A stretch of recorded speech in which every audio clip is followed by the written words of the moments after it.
webcam on just so you can see it's really me. I'm going to turn it off again to save broadband space and say thank you for joining us and welcome to Fabio, who's going to be talking about learning gain and confidence gain. I first came across Fabio 2 or 3 years ago doing magnificent things at East Anglia and saw him again at the CEDAR conference and thought we just have to have him for the CRA. So without further ado, Fabio, the show is yours. Thank you very much. So we're going to talk quite a lot of different things today. These are pictures of my students, by the way, and students actually helped me developing my research. So let me tell you something about myself. I'm a senior lecturer in macroeconomics here at the University of East Anglia, so I come from the discipline, and I'm still actively teaching in my school. But all my research is basically focused on higher education policy and practice. So I work on widening access issues. That's probably the closest to economics I go at the moment. I'm interested in student satisfaction. I work a lot with technology. And I'm particularly interested in self-assessment and academic self-efficacy. And you will see how this creeps in during the presentation. And also some acknowledgements. My story started in 2013-14 with a Higher Education Academy Teaching Development Grant, which allowed me to develop my ideas. So the impact of that initial project still displaying. So thank you very much to the HEA. I'm now involved in this FKey, piloting and evaluating measures of learning gain project. So the University of East Anglia has got 3 strands, one on student marks, one on concept inventories, and I'm leading a strand on academic self-efficacy. And of course, I'm going to tell you about during the presentation. But I also have to thank my students, because my students are the object of my research, but they are also the subject. They actually help me developing the research that I'm going to present to you. We have internship schemes whereby students are actually paid and they work with us, and so they give me amazing insights, and they analytical skills are just brilliant. So I couldn't do anything without them. So what I would like to do today is telling you about pedagogies that I devised over this period, show you how I evaluated those, and also how this feeds in the learning gain project. So it's going to be a lot about sharing my practice, and hopefully you're going to find something interesting that you can apply yourselves. There is a lot of talking about research-led teaching. And what I like to do is teaching-led research. So when I teach, my classroom is also my lab, and I do research on how my students learn. So hopefully you're going to be able to share with me some of these practices. And of course, the aim is also supporting developments in the sector. TEF is coming. FK is pretty much interested in this concept of learning gain. So this is what we are going to talk about. I believe that my methods are also useful to promote and evidence our own excellence. More and more, we are asked to be accountable about what we do. And so therefore, you might find inspiration about ways to evidence your own excellence or supporting other people evidencing their excellence. So my plan is dividing the presentation in 3 parts. So we're going to introduce the core concepts on which I base my research and my practice. So peer instruction, self-efficacy through self-assessment, and the concept of learning gain for those of you who are not accustomed to that.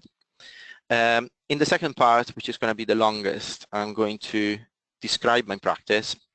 So I'm going to tell you about a module that I teach here at the University of East Anglia. It's Introductory Macroeconomics. I'm going to describe you the teaching algorithm that I use, and then I'm going to tell you how I analyze the data and what the data is telling me about my teaching. And then in the third part, I'm going to focus more on the concept of learning gain and confidence gain. So these are going to be extension to the core pedagogy. So that's the reason why I wanted to show you in detail how it started before we are able to talk about learning gain. And I'm going to tell you some about the results that I obtained in the second stage in this addition to to the project that I started. So let's crack on with that. Three main concepts that I'm going to cover, just one slide each. As I was telling you, I used an active learning approach in my class, and class flipping and peer instruction that is pretty much based on students pre-reading materials, possibly away from the lecture theatre. It doesn't always happen in my module. I'll tell you about it. But the idea is freeing up contact time for student interaction, like student interaction within themselves, so that they can support the learning, and of course interaction with the lecturer, but doing something, solving problems. This has been devised by Eric Mazur. There is a book by him in '97 that describes the peer instruction approach. There is a nice survey that reviews what has been done in peer instruction, but what you can observe is that this has pretty much been developed in the STEM subjects. Eric Mazur is a professor of physics. So there is very little in economics and little in other disciplines as well. So there is really room to test this pedagogy all across different fields. You can also find some analytical papers. So, you know, where data is being crunched and results are discussed. And some papers start to appear discussing also how things are seen from the student's perspective.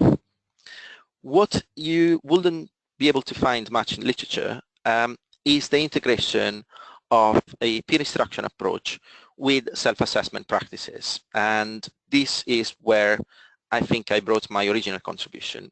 So I integrate peer instruction, students supporting each other in learning, with a moment of reflection where students are actually reflecting on their skills so that they can make use of the peer instruction practice, hopefully more successfully. So what about self-efficacy? Well, I started to get interested into this concept because, to be honest with you, I spend 50% of my office hours not talking about economics, but trying to reassure students about their level of skills. And sometimes I meet students who are really bright and they are very knowledgeable about the disciplines, but they lack the confidence. And if they lack the confidence, they're still prone to make mistakes and to not master the discipline. So we define academic self-efficacy as the confidence of performing academic tasks and attaining academic goals. So it's a more restricted idea compared to general idea of being confident. And Bandura was the psychologist who developed this construct, claims that there is a range of activities and practices that you can use to foster self-efficacy. And mastery of experiences is the most important. So in a learning and teaching context, experiential learning is what fosters self-efficacy skills. Other ways are vicarious experiences. So if the students see me doing something, she is going to develop confidence about being able to do it herself. Verbal persuasion, we can think about feedback as a way whereby we trying to instill confidence in the students by encouraging them. And also having a proper learning and teaching environment can help, of course. But Bandura claims mastery of experiences, doing things by themselves, is the most important of these practices. Now, if you are interested in reading around the concept of self-efficacy, I will suggest to read Pajares. He unfortunately passed away, but his webpage is still very well maintained, and there are a lot of resources that you can find there. And Laura Ricci has published a book in 2015 where she discusses the concept and the ideas of fostering self-efficacy in academic settings, and it's a really, really good book. I would definitely recommend it if you are interested into this topic. So the idea is that, in my opinion, students should develop their self-efficacy along with the curriculum. So it's not just enough to teach them, but we should also support them in developing confidence about what they learn. Because if they are not aware that they know, well, it's like they don't know at all. And we come to the last concept, which is the idea of learning gain. So this is a policy-driven agenda that is being developed by our government as well as abroad. Stems from research that has been performed in the States. So there is this book by Aron Roxa, Academically Adrift, that demonstrates that with plenty of evidence and examples that students at the end of their degree seem like not having learned much at all. So the big discussion is, how are we going to be able to assess what students are learning and in which ways?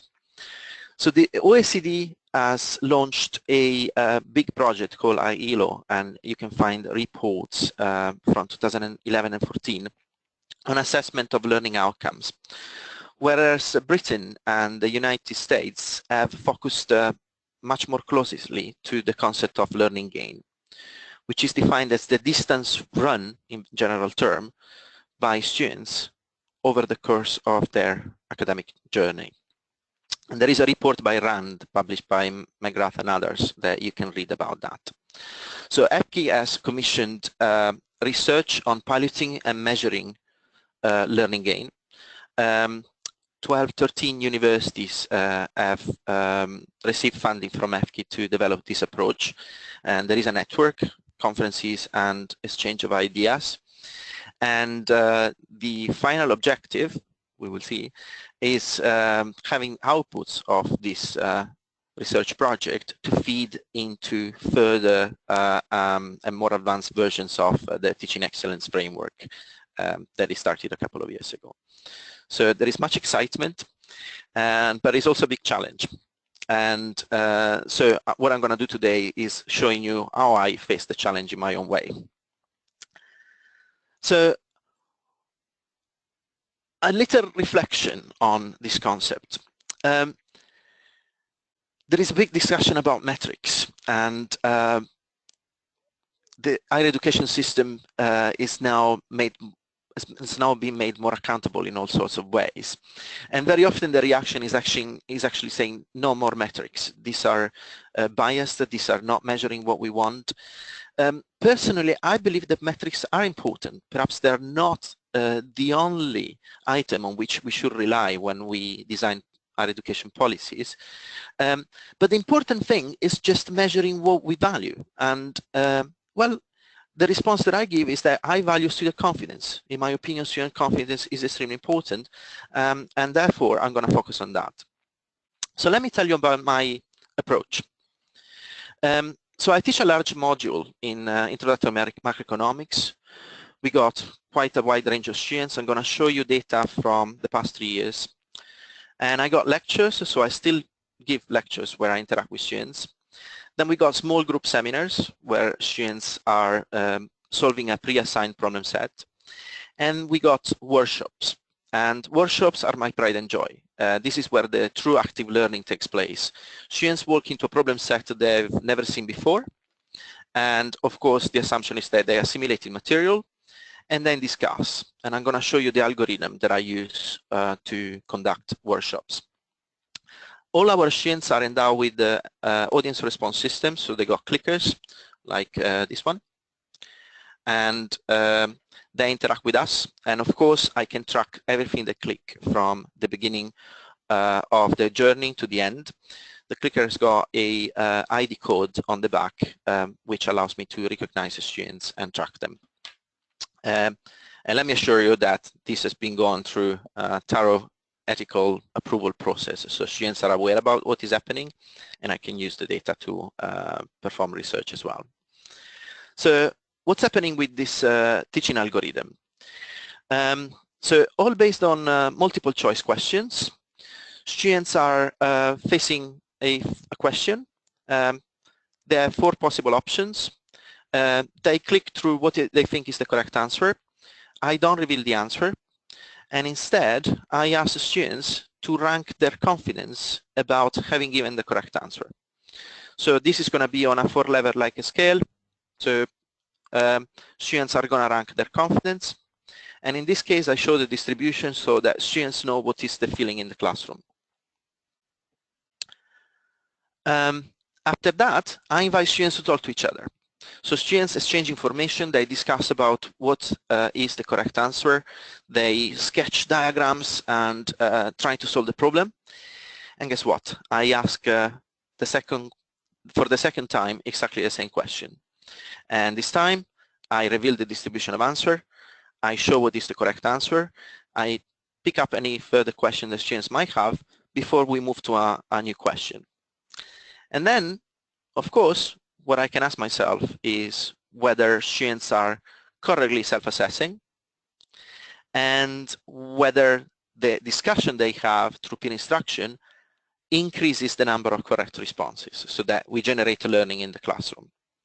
So to give you an idea, very brief of what might appear on the screen, we got a question about the impact of the Brexit referendum, and they got possible options they have to discuss. The distribution of answer in the first round is not displayed. In the confidence question, student rank a statement like this one. And I can tell you that I experimented with different formulation of this statement, but the results are not very much different. Then students discuss, and I ask the same question again, and then I reveal the distribution of answer, and I reveal what is the correct answer. When I have face-to-face interaction with an audience, I also play a little game with them.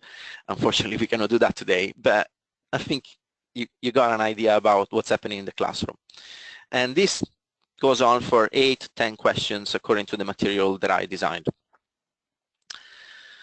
So students can also see what is the initial proportion of correct responses, then the final proportion of correct responses, so they have an idea about the fact that the pedagogy actually works. And then it comes to the data analysis. I download everything that I collect from students on an Excel spreadsheet. I got my list of students, and I can see everything they click through. So I can analyze performance by student in rows, as well as I can analyze performance by question. So very simply, I code with a 1 correct responses and with a 0 incorrect responses. I code with a 1 confident answers, and I code with a 0 non-confident answers. So very, very simple. You can do that much more detailed. I believe that when a simple things work, you just keep it like that. So coding these responses, then I can compute an average score for each student and an average confidence score for each student. Once I've done that, because I want to be able to compare across different sessions, and different sessions might have different level of complexity, I look at the student average scores with respect to the average score in the classroom. So if a student is above the average in the classroom, I class her as a high attainment, otherwise as a low attainment. And same I do for confidence. So if the confidence of the student is above average, it's a high confidence student, otherwise is a low confidence student. And then I can cross-tabulate results and look at the association between attainment and confidence. And I experimented with different methods. Once again, this is very robust to different methods. And I can test whether there is a positive association, a negative association, or no association at all. And the results that I get are pretty much looking like that. So generally what I obtain is that confidence students are the high attainment ones, and non-confidence students are the low attainment ones. And you might think, well, I was expecting that. Well, you will be expecting the wrong thing, because what is claimed in the educational psychology literature is that generally high-performance students, the red bar, are aware of where they are, but low-performing students are not. So the idea is that this pedagogy actually allows the low-performance students to be aware that something is going wrong, and if they do so, hopefully they're going to put in place mechanism to mend.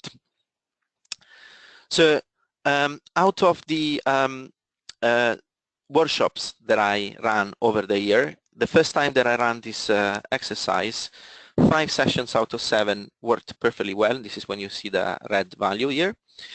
But the information that I got from where situations didn't go well informed me how to change questions and modify questions and make sure that I, improve my teaching and the way I craft questions so that students will be able to face problems they were able to solve. So in the following years, I got a nice pile of red values. So this association between confidence and attainment occurs, and it's great. So now we come to how I measure learning gain.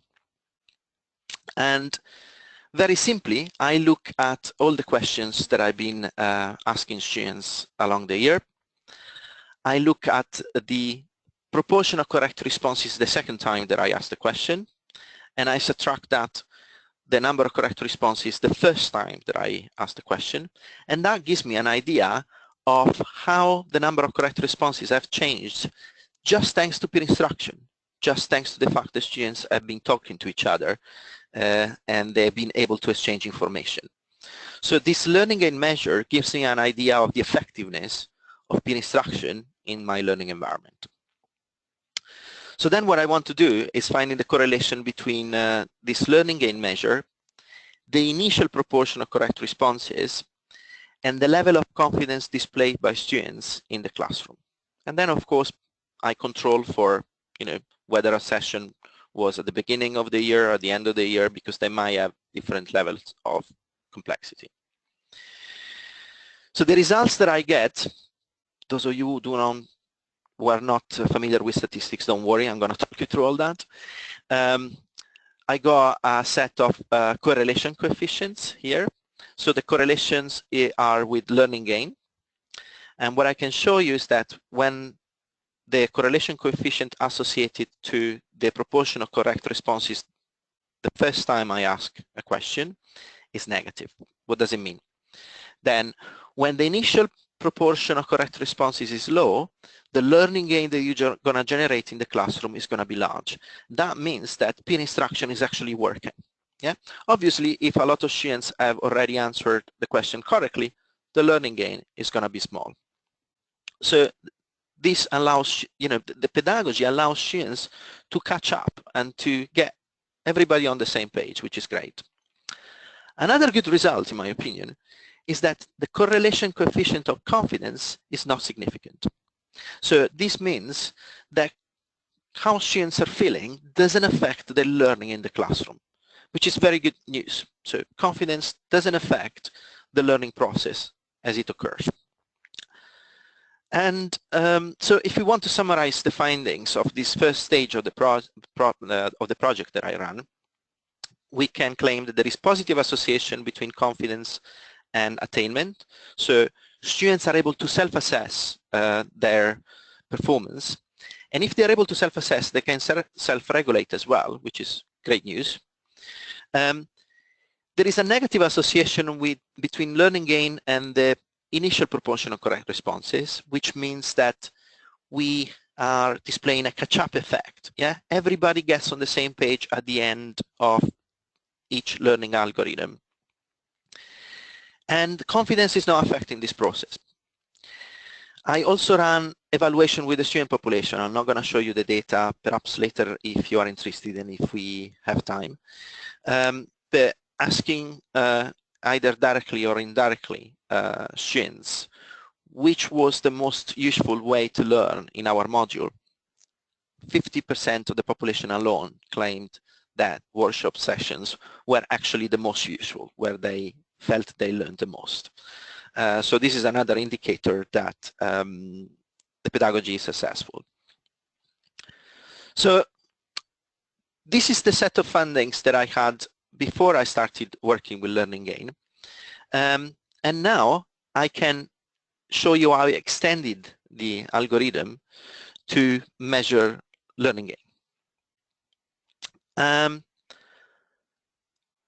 So when I started to present these results at conferences, I received continuously the same kind of feedback. And I say, was like, why don't you ask students how they feel and what is their confidence at the end of the process? So you ask them at the beginning, then they talk, then you assess again whether the pedagogy is actually working and there is a learning gain. Why don't you check about confidence as well at the end of the process? And to be honest with you, I was quite skeptical about it. I said, well, I'm the best teacher in the world. So after I told them what is the correct answer, everybody's going to be fine. I was very wrong. When I introduced this second confidence question, I found out that some students, even at the end of the process, were not feeling confident. So they were feeling that they still needed to crunch the concept that they didn't assimilate and work on it a bit more, which was of course very useful information, and it also allowed me to devise a measure of confidence gain. Yeah, so confidence at the beginning of the process, confidence at the end of the process. And so we got our learning dimension, but we also are changing the self-efficacy dimension into this process. So the teaching algorithm was augmented. So we asked a question the first time, we got a self-assessment, peer instruction moment, we ask a question a second time, and then we ask a confidence question for a second time as well. So I can devise a measure of learning gain comparing results at these two stages, and I can devise a measure of confidence gain by measuring the difference in positive responses between these two stages. So learning gain and confidence gain. So what I did pretty much was adding another question at the end of each learning algorithm, talking about how do you feel about addressing similar questions in the future. And this is the kind of phrasing that I used over the past 2 years. And once again, I class as a 1 confident and very confident responses, and as a 0 non-confident and not at all confident responses. So operationalizing, very simple. We've seen this already in the previous stage. So subtracting the proportion of correct responses the second time I asked the question with the first time I asked the question, and also looking at the confidence gain now, pretty much the same thing with a confidence question. And once again, you can then analyze data at student level or at class level, looking at each individual question asked.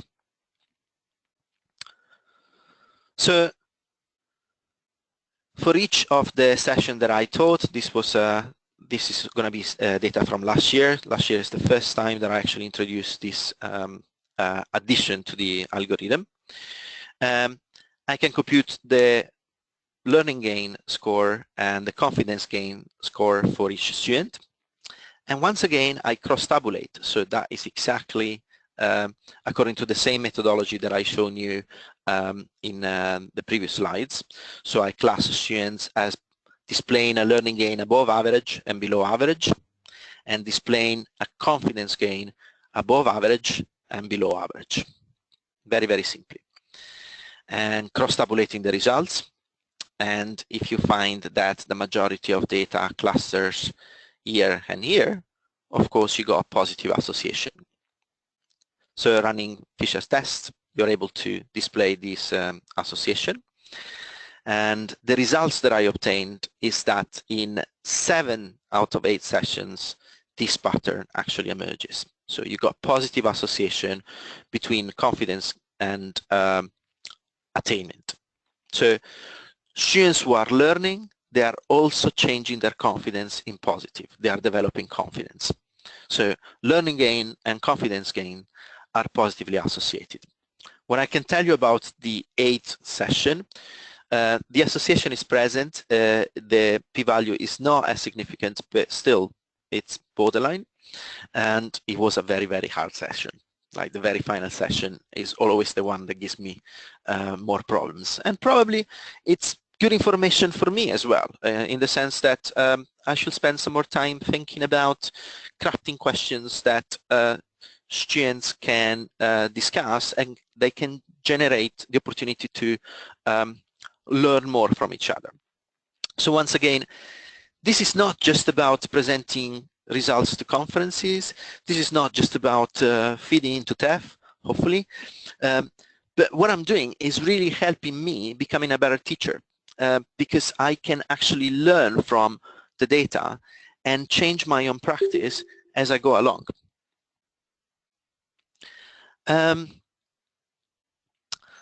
So how do we measure the relationship between learning gain and confidence gain at class level? I actually look at the learning gain and confidence gain generated by each question, and I run a correlation across all these questions, and of course I verify whether there is a pattern. And the results that I obtain is that there is positive association also looking at questions. There is a positive trend, so it looks like students are actually developing confidence a long time, but I'm going to show you why this might not give me the right information. So I look at my confidence gain variable, I got my learning gain variable, and I look at the association between these two, and this turned out as positive. And then I introduce a time trend. So I got this week variable that goes from 1 to 8 when the workshops are taking place. Yeah, and this positive correlation is significant. So what this number is telling me is that students, little by little, they are increasing their confidence level along with time. And so that should make me very, very happy. I'm going to show you why it doesn't make me that happy. Have a look at the attendance of my workshops, which I repeat I split my class in 2 groups, so you see 2 lines. Yeah, it's falling a long time, as it very often happens in first year modules, I have to say. So you see the week is increasing, so the weeks are increasing in number, you know, as we go along with time, but the attendance is falling. So the problem is that this positive trend that we were seeing here might just tell me that since, you know, the less resilient students are abandoning class, only the most resilient students are there, their confidence level is going to be higher. So the message that this diagram is sending us is that, number one, is that we have to be very wary of longitudinal studies. Because, of course, the degree of attrition is very, very high. We can monitor students, we can track what they're doing, but we can only track the students that they are there. So we cannot chase the other. So that can be a problem. So to summarize this new set of results, well, I can comfortably say that there is positive association between the learning gain and the confidence gain. So peer instruction and self-assessment allow students to augment their learning, but they also allow to foster self-efficacy, which is great. We got weak evidence that confidence gains are increasing over time, but I've shown you where the problem lies. And the problem lies in the fact that we cannot control for attendance. And when we consider attendance, the trend in attendance is falling. So basically, only the more resilient students are there by the end. And those, of course, are the most confident. Yeah. So this is where I got so far. And of course, very much open to criticism, but there is also a lot of potential that can be explored. And by any means, if you got any ideas and if you have any homework for me to analyze data any further, change the teaching algorithm, please tell me so when we open the discussion. What I now need to do is breaking down by students' demographics. So we might have gender effects, we got backgrounds of students, tariff, all sorts of demographic variables that can inform us about how learning gains and confidence gains change across students' characteristics. Another thing that I try to experiment with this year is changing the order according to which this teaching algorithm takes place. So this is the teaching algorithm. So we said ask a question, confidence, peer instruction, ask the question a second time, reveal what is the correct answer. Yeah. So far I revealed what is the correct answer before asking confidence question for the second time. And what I tried to experiment with this year was revealing the correct answer after asking for the confidence question a second time. So what I'm going to do this summer is analyzing what's the difference between revealing the correct answer here and here. And of course, I will expect the confidence levels in the second case are going to be a bit smaller. So it's going to be an interesting exercise. For those of you who are interested in experimenting with this pedagogy or just bits of it, I hope I didn't scare you by showing you so many different tables and data and different techniques. It took me 4 years to do all this. But of course, you know, the good practice is, you know, thinking about the bigger picture, but starting with a few experimentation and augmenting year after year. And the idea is like, don't get lost in the gimmickry. I mean, I love using clickers, but you can also do things on paper. It's not about the technology, it's about the pedagogy. So the technology simply helps me to analyze data and interact with students in very large classroom environments. Of course, ethical concerns are there, and we have to act in an ethical way. But I would recommend you not to be discouraged. And if any of you wants to ask questions or got concerns about ethics, we can discuss that as well. My experience is that once you are very transparent and you explain students what you do and why you're doing that, students feel very comfortable with it. And their concern is being anonymous with each other, but they have no problem sharing information with me. So that's not a big issue. And well, this brings me to the end of my talk, and of course we're going to have opportunity to discuss. And we got a little article here that I published on education and developments for CEDA, which describes my teaching approach. So you can have a look and find a description of what I told you and how I crafted my pedagogy. I'm very, very active on Twitter, so you're more welcome to follow me and interact with me on Twitter, or to send an email.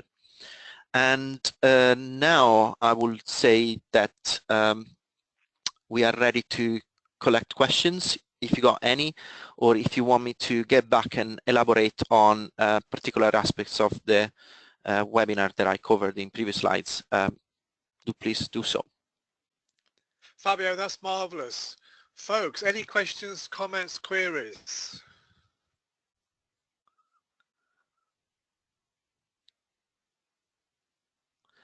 Okay, I'm going through the chat and I see Carol has asked a question. And so Fabio seems to be attributing all the gain to peer instruction, but I'm unclear how this algorithm accommodates his adjustment of his teaching in form of e-words and adjust the questions in the workshops. Let's see. Well, you know, I don't adjust these within the same year or within the same session. You know, the questions are the questions. Of course, this takes place with a delay, but what I can do is actually reflecting on the material that I crafted for a particular year, look at how the session has gone, and then when the session has to be repeated for the following cohort, I can change questions, of course. You know, so I wouldn't steer the process. I wouldn't alter questions as we go along. This is a reflection that takes place for the next cohort of students. But what I can do, most certainly, is just getting an idea. If very few students ask answered a question correctly the first time, and there was not much of a learning gain, so the peer instruction hasn't worked, well, then the problem is probably with me. Then perhaps I must have asked a question which is too difficult for them, or perhaps the wording is simply not the most efficient. That is something that I can do immediately after, because when I'm going to see students in the next lecture, in the next seminar, I can actually say, okay, guys, we had problems with this concept. I can actually address it and make sure that you understand it. So in this sense, you know, the feedback that I get from the students is in real time. But yeah, I'm not altering the distribution of answers by changing questions. Rest assured of that.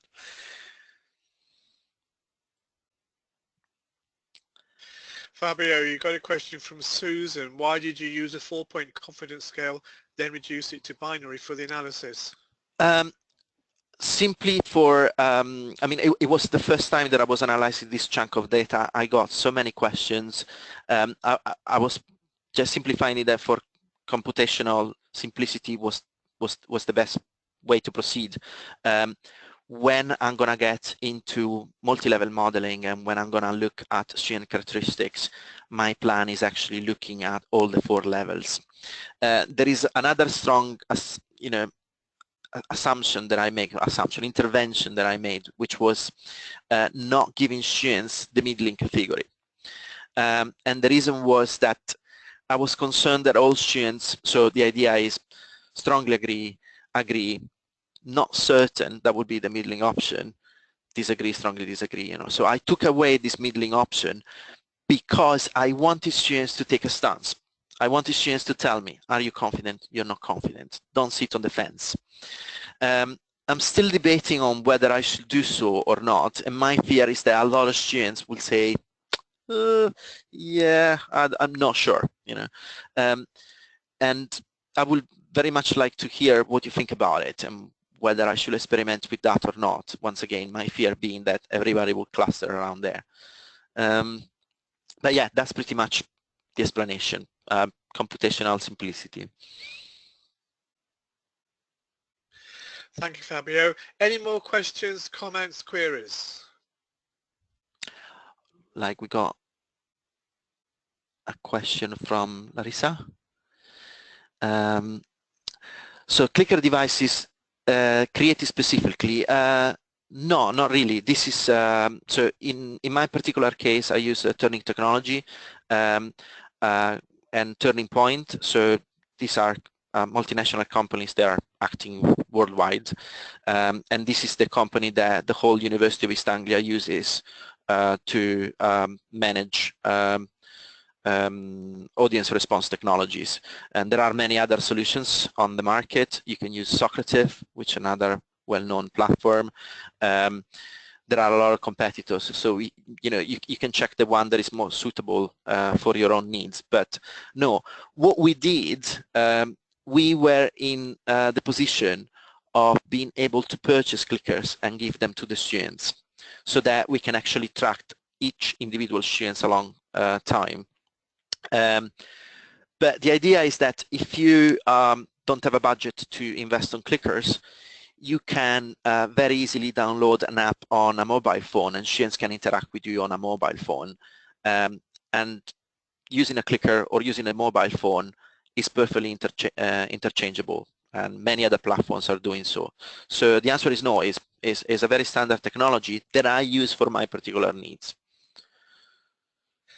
Thank you, Fabio. And could you, if you've got it easily to hand, give us details of where the app is? And also, many years ago, Ruth Pickford, who's a Professor of Education Development at Leeds Beckett, devised module handbooks with a green front cover and a red back cover, and used that. If you're feeling confident, show green. If you're not feeling confident, show red, which worked very well. I used this in all sorts of ways in the classroom. Of course, as somebody said, it doesn't work if you're colorblind, unless, of course, you write red in red on the front cover, on the back cover, and front green, and so on. But having a module handbook with different colored covers works very well. Yes, it's an old school low-tech version. Absolutely, and once again, you know, I always insist on the fact, you know, the technology is there to facilitate, but at the end of the day, it's the pedagogy that lies underneath that is important thing, and people who just you know, use technology for the sake of it, you know, student satisfaction, la student interest, student engagement is gonna fade away. Is the pedagogy, is the fact that students talk to each other that really keeps them engaged. Yes. So the so turning technologies are the companies that are that are that we are using, and the application is Turning Point. So Turning Point is the application that you can have on your computer, and Responseware is the application you can download on your mobile device. This if you use, you know, the Turning technology platform. But once again, you can also use Socrative, is another very popular one in the market. I got colleagues using Socrative. And to be honest with you, it's a very, very active market. So you see competitors coming in at any point in time. So you or your own institution are going to make decisions about what is the most suitable platform. Fabio, that's fab. Any more questions, comments?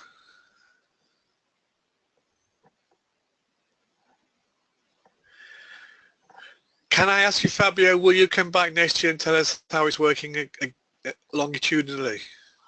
Very much hope so, and so this is going to be my summer, crunching numbers. Oh, lovely. Well, I hope you can get to do it in the sunshine. Indeed. There's a question from Carol. Do you have any strategies for dealing with the outlying students? Difficult point. Yes, I do.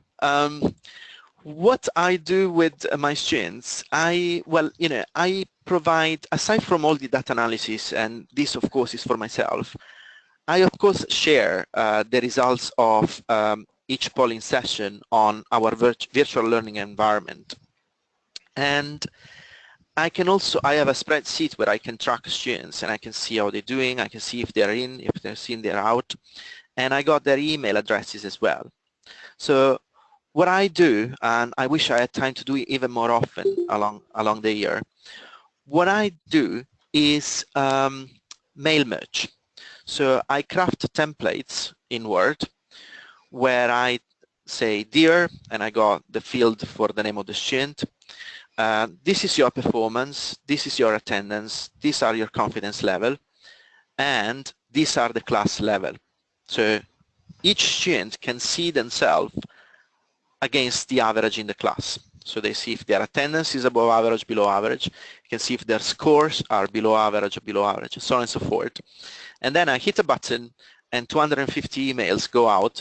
So each individual student receives a personalized report of what is going on with their learning. And then my hope is that, of course, they take action. We got much more, assertive way of dealing with the students who disengage. We got attendance meetings for compulsory sessions, but this is part of UE regulation. But I believe that the most important thing is for students to actually being able to compare with the average and making an adult decision about what they're going to do about it.